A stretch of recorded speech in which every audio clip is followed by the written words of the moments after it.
Hello friends, हम पढ़ रहे हैं राजस्थान किसान आंदोलन। और राजस्थान किसान आंदोलन पर मेरी पहले भी 3 वीडियो बन चुकी है, जिसमें पहली वीडियो बिजोलिया किसान आंदोलन के लिए थी, दूसरी बेगू किसान आंदोलन, तीसरे में राजस्थान के छोटे बड़े जितने भी आंदोलन थे सब मैंने उसमें सम्मिलित किए हैं। और ये अंतिम आंदोलन रह गया है, वो है अलवर किसान आंदोलन। इसके बाद आपका ये आंदोलन का टॉपिक, किसान आंदोलन का टॉपिक खत्म हो जाएगा। अलवर किसान आंदोलन फ्रेंड्स ये 2 चरणों में होता है, ठीक है।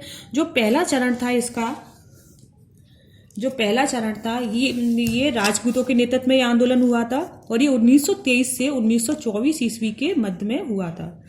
कब हुआ था? 1923 से 1924 ईस्वी में हुआ था। किसके नेतृत्व में हुआ था? राजपूतों के नेतृत्व में किया गया था प्रथम चरण का अलवर किसान आंदोलन। और ये क्यों किया गया था? ये इजारा पद्धति के खिलाफ किया गया था। ये याद रखिए, इजारा पद्धति का संबंध कौन से आंदोलन से है? तो वो अलवर किसान आंदोलन या नींबू चढ़ा किसान आंदोलन या नींबू चना किसान आंदोलन या नींबू चाड़ा किसान आंदोलन से है, ठीक है। जो अलवर किसान आंदोलन जो फर्स्ट चरण है, इसको नींबू चढ़ा भी बोलते हैं, नींबू चाना भी बोलते हैं, नींबू चाड़ा भी बोलते हैं, आदि नामों से जाना जाता है। और ये क्यों हुआ था? इजारा पद्धति के खिलाफ किया गया था। जो दूसरा किसान आंदोलन है, वो मेव जाति के किसानों ने किया था। किसने किया था? मेव जाति के किसानों ने किया था। और 1932 से 33 ईस्वी में किया गया था ये। और इसे करने के पीछे क्या कारण था? जो मेव जाति किसान आंदोलन है, उसके पीछे मेन कारण था जंगली सुअरों के खिलाफ किया गया था। इसमें 2 मुख्य कारण थे। पहला मुख्य कारण है जंगली सुअरों के खिलाफ आंदोलन था ये, और ये बाद में ये सांप्रदायिक हो गया था ये, ठीक है। क्या उसका मुख्य कारण क्या था? जंगली सुअरों के खिलाफ किया गया था ये। अब हम सबसे पहले जानते हैं हम जो प्रथम चरण में आंदोलन किया गया था, नींबू चढ़ा किसान आंदोलन या अलवर किसान आंदोलन, ठीक है। पहले हम प्रथम चरण का अध्ययन करते हैं। तो देखिए, हम पहले पढ़ रहे हैं नींबू चढ़ा किसान आंदोलन या अलवर किसान आंदोलन, जो कि राजपूतों ने किया था। और जिस समय ये आंदोलन चल रहा था, उस समय अलवर के जो शासक थे वो कौन थे? महाराजा जयसिंह थे। कौन थे? महाराजा जयसिंह थे।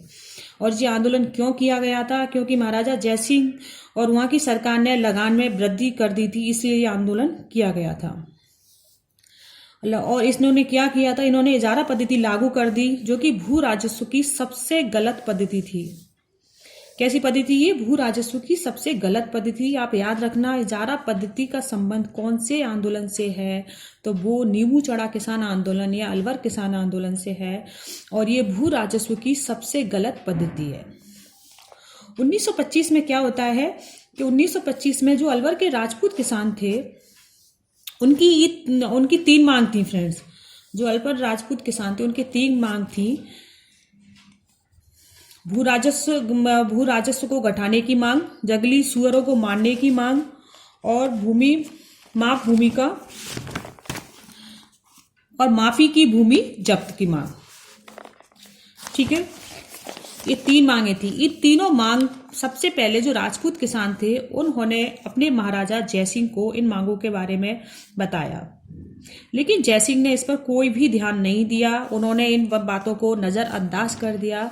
उसके बाद में जो राजपूत किसान थे, उस समय दिल्ली का अखिल भारतीय क्षत्रिय महासभा अधिवेशन चल रहा था। तो ये लोग जो राजपूत थे वो दिल्ली पहुंच गए, ठीक है। दिल्ली में जो राजपूत थे, उन्होंने अखिल भारतीय क्षत्रिय महासभा अधिवेशन में भाग लिया। और भाग लेकर जो वहाँ के कार्यकर्ता और वहाँ के लोग थे, उनको एक पुकार नामक पुस्तक दी। कौन सी पुस्तक दी थी? पुकार नामक पुस्तक उनको दी। और उस पुकार नामक पुस्तक के अंतर्गत उन्होंने अपनी सभी मांगे थी वो उनके सामने प्रस्तुत की कि हमारी ये मांगे हैं, ठीक है। लेकिन वहां से उन्हें क्या, थोड़ा सा समर्थन प्राप्त हुआ। तो उन्हें लगा कि हाँ, अब हम अपने इसके लिए हम आवाज उठा सकते हैं। 6 मई 1925 को, एक मिनट,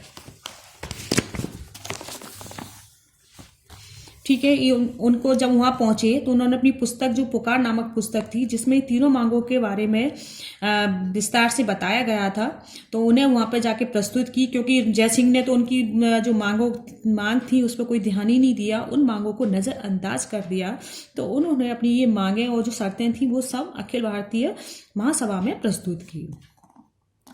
अब उसके बाद क्या होता है कि जब जी वहाँ से उन्हें थोड़ा समर्थन मिला तो अब किसानों में जोश आ गया। किसानों ने कहा कि किसानों ने अब ये निश्चय कर लिया कि हम बिना लगान चुकाए अनाज घर ले जाएंगे। क्या कहा कि अब हम जो यहाँ के महाराज हैं और वहाँ के जो शासक वर्ग है उसको हम बिल्कुल भी कर नहीं देंगे, जब तक जी हमारी मांगों को नहीं मान लेंगे। हम बिना कर चुकाए ही घर को जो अनाज है उसको घर में ले जाएंगे। और किसान अब पूरी तरह से संघर्ष के लिए उतारू हो गए थे। ठीक है, किसानों में अब जोश था, किसान अब बस ये मरने मिटने के लिए तैयार थे। उन्होंने ये था कि किसी भी तरह से हमें जो इजारा पद्धति है उसको समाप्त करवाना है, और इसलिए वो संघर्ष के लिए उतारू हो गए। उन्होंने सोच लिया कि चाहे कुछ भी हो जाए, शासक वर्ग चाहे हमें कितना भी दंडित करे, कुछ भी करे, लेकिन हम उन्हें लगान नहीं देंगे। इससे महाराज को जो जयसिंह थे उनको थोड़ा सा सोचा कि ये तो क्या हुआ। तो उन्होंने क्या किया कि अब उनको लगा कि कहीं किसान अब संघर्ष ना कर दें, आंदोलन ना कर दें। तो जयसिंह ने 6 मई 1925 ईस्वी को किसानों को सभा करने पर पाबंदी लगा दी। उन्होंने कह दिया, जयसिंह ने 6 मई 1925 को ये ऐलान किया कि किसान कहीं भी एकत्रित होकर सभा नहीं करेंगे। उनकी सभा पर पूर्णतः पाबंदी लगा दी गई। और दूसरा उन्होंने किया कि किसान अस्त्र शस्त्र रखने पर भी पाबंदी लगा दी। उन्होंने कहा कि जब किसानों के पास अस्त्र शस्त्र नहीं होंगे, सभा नहीं करेंगे, तो आंदोलन होगा ही नहीं। तो जो जयसिंह थे उन्होंने ये 2 पाबंदियां लगा दी कि सभा नहीं करेंगे कहीं भी, और अस्त्र शस्त्र रखने पर भी पूर्णतः पाबंदी लगा दी। लेकिन इसका भी महाराजा जयसिंह को कोई लाभ नहीं हुआ। इससे जो वो चाह रहे थे वो नहीं हुआ। फिर क्या होता है कि 7 मई 1925 ईस्वी को महाराजा जयसिंह ने एक आयोग का गठन किया। उस पर क्या होता है कि इस आयोग के अंतर्गत जितने भी लोग थे वो सब राज्य सरकार यानी कि जयसिंह के ही लोग थे, जिससे कि किसान बहुत ज़्यादा असंतुष्ट हो जाते हैं, उनको उनकी समस्या का समाधान नहीं मिलता है। तो वो अपनी समस्या का समाधान करने के लिए एक सभा का आयोजन करते हैं। और वो सभा कहाँ पर आयोजित करते हैं? वो करते हैं, अब तक ये किसान आंदोलन अलवर किसान आंदोलन के नाम से चल रहा था, लेकिन जब ये सभा का आयोजन नींबू चाड़ा गाँव में होता है तो इस किसान आंदोलन का नाम अब यहाँ से नींबू चाड़ा किसान आंदोलन हो जाता है। क्या होता है फ्रेंड्स, 13 मई 1925 ईस्वी को नींबू चढ़ा जो गांव था वहां पर सभी राजपूत किसानों ने शांतिपूर्ण सभा का आयोजन किया। लेकिन वहां का जो अंग्रेज कमांडर छज्जू सिंह, इसका नाम कई बार एग्जाम में पूछ चुके हैं और बार बार पूछते रहते हैं कि कमांडर छज्जू का संबंध कौन से आंदोलन से है, वो किससे है? नींबू चढ़ा किसान आंदोलन से है। और कमांडर छज्जू को गोपाल दास ने राजस्थान का जनरल डायर कहा है। क्या कहा है? राजस्थान का जनरल डायर किसे कहा है? छज्जू सिंह को कहा है। किसने कहा है? गोपाल दास ने कहा है। तो जो अंग्रेज कमांडर थे छज्जू सिंह, उन्होंने गोलियां चला दी जिससे कि सैकड़ों किसान मारे गए। इसलिए छज्जू सिंह को राजस्थान का जनरल डायर के नाम से जाना जाता है। और इसकी जब इन्होंने गोली चला दी तो इसकी खबर जो रियासत नामक एक समाचार पत्र था जो कि दिल्ली से प्रकाशित होता था। कौन सा समाचार पत्र था? रियासत। जो रियासत समाचार पत्र था वो दिल्ली से प्रकाशित होता था। उसमें उस समाचार पत्र के अंतर्गत जो जलियांवाला बाग हत्याकांड से भी ज्यादा विभत्स बताया गया। ठीक है, इस समाचार पत्र के अंतर्गत नींबू चढ़ा जो कांड था उससे जलियांवाले बाग से भी अधिक विभत्स बताया गया था, बहुत ज्यादा। जब गांधी जी ने इसके बारे में, तो गांधी जी ने भी इसे नृशंस हत्याकांड की निंदा दी और इसे डोरिज्म डबल स्टैंड यानी कि दोहरी डायर साई की संज्ञा दी थी। किसकी संज्ञा दी थी? दोहरी डायर साई या डायर साई डबल डिस्टेंस की संज्ञा दी। राम नारायण चौधरी ने नींबू चढ़ा हत्याकांड की संज्ञा दी। राम नारायण चौधरी ने इसे किसकी संज्ञा दी है? नींबू चढ़ा हत्याकांड की संज्ञा किसने दी है? राम नारायण चौधरी ने दी थी। इस प्रकार ये आंदोलन बहुत ज्यादा हिंसाकारी हो गया। इसके साथ ये आंदोलन हमारा समाप्त होता है, नींबू चढ़ा किसान आंदोलन। इसके बारे में एक बार और जान लेते हैं हम। मैंने यहाँ से है कि नीमू चाड़ा किसान आंदोलन कब होता है? ये 13 मई 1925 में होता है। कहाँ होता है? नीमू चाड़ा नामक गांव में होता है। बहुत शांतिपूर्ण ढंग से एक सभा का आयोजन किया गया था, लेकिन अंग्रेज जो कमांडर थे छज्जू सिंह, उन्होंने गोलियां चलाना प्रारंभ कर दिया, जिससे कि अंधाधुंध गोलियां चलाई, जिससे सैकड़ों किसान मारे गए थे। और डॉक्टर गोपाल दास ने इसे राजस्थान का जनरल डायर कहा गया था। जो रियासत नामक पत्र, समाचार पत्र था, जो दिल्ली से प्रकाशित होता था, उस समाचार पत्र में इसे जलियांवाला बाग हत्याकांड से भी ज्यादा भीभत्स बताया गया था। अभी लाइनों को आप जरूर याद रखना कि किसके बारे में बोली गई है, नीमू चाड़ा हत्याकांड के बारे में बोली गई है।